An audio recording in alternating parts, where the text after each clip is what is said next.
Every time I get given a new task or a job, the first question that comes to my mind is, should I speak or should I stand? Today, for this speak, I have decided to speak. I am speaking because in my experience, this is the best way to get hearing people to listen. And I really want the hearing people in the room to really listen to this speech. Hearing people can learn a new language. They can learn to stand. I can never learn to hear.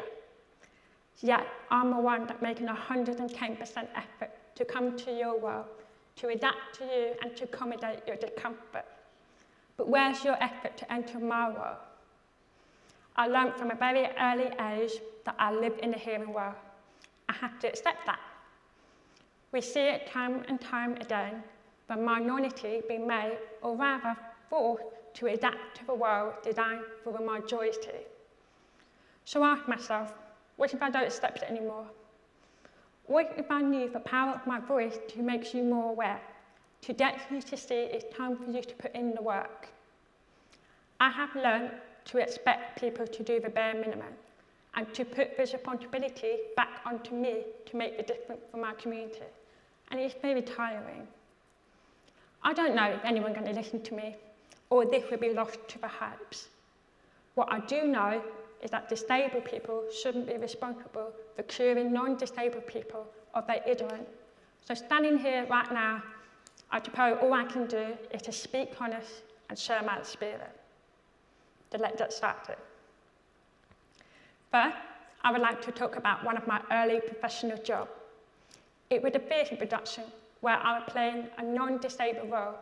The director wanted me to adapt it to a deaf character who could communicate in sign language. From the beginning, there was a lack of awareness for deaf culture and BSL. They didn't spend any extra time during rehearsal to incorporate BSL into the script, and the director then expected me to teach the other actor to stand. As I said at the start of this speech, BSL is rich and expressive. It's just like any language. It plays a crucial role in shaping my world and the way I respond to people, what I think and feel. It can be sensitive, funny, angry, and it's complicated. It has its own grammar structure, different accent, and even its own slang. You can always tell if someone only just learnt BSL or they're grown up using it. The first historical mention of BSL was in 1576. Throughout its long and complex history, BSL had been oppressed, mocked, and patronised by hearing people. And enough is enough.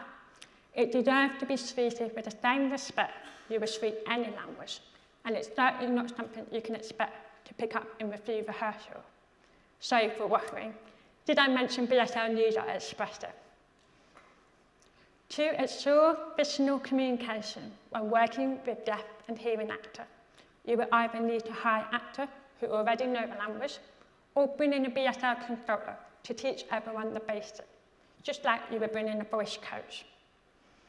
Being deaf has its own culture, so deaf awareness is vital, and a consultant can be there to make sure both the language and the culture are respected. When working, I need to be able to see other actors' faces. I need visual cues, and most importantly, I need the people I work with to know how to communicate best with me.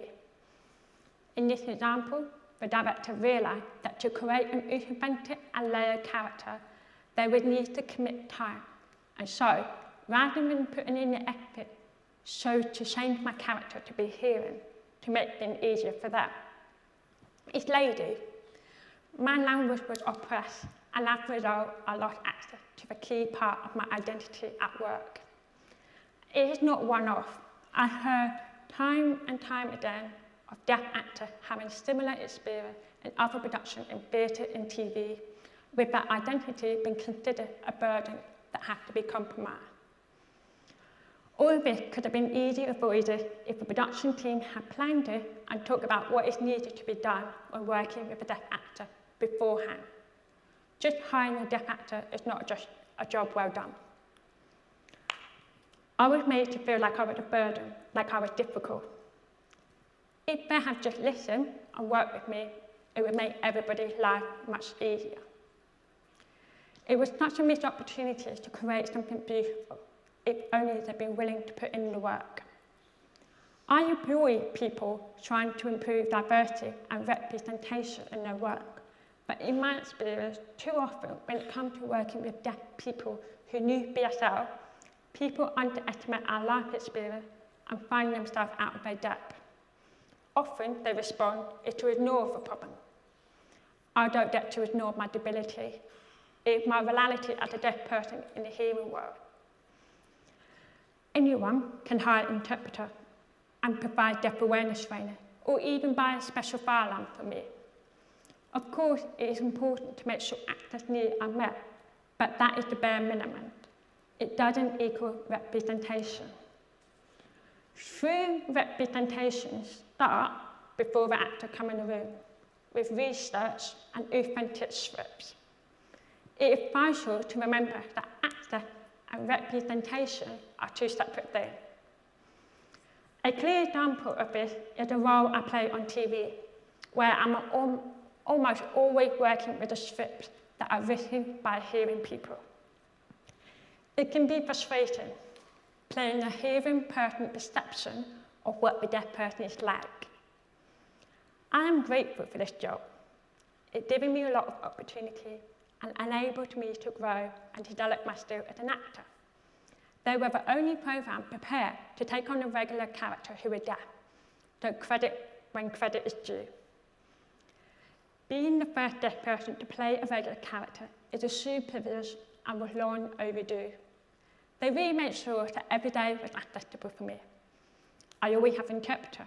They created a deaf awareness video for every new person coming into the company, as well as trying to set up BSL classes. However, despite all the things it's given me, I would be lying if I say it didn't come with its own challenge. It is such a fast-paced industry. It's the fastest working environment I have ever been in, and as a result, I often receive scripts that is not quite right. They will write my character, who are in the room with a big group of people, arguing with each other, throwing everything that's been said, and even repeating things back to them.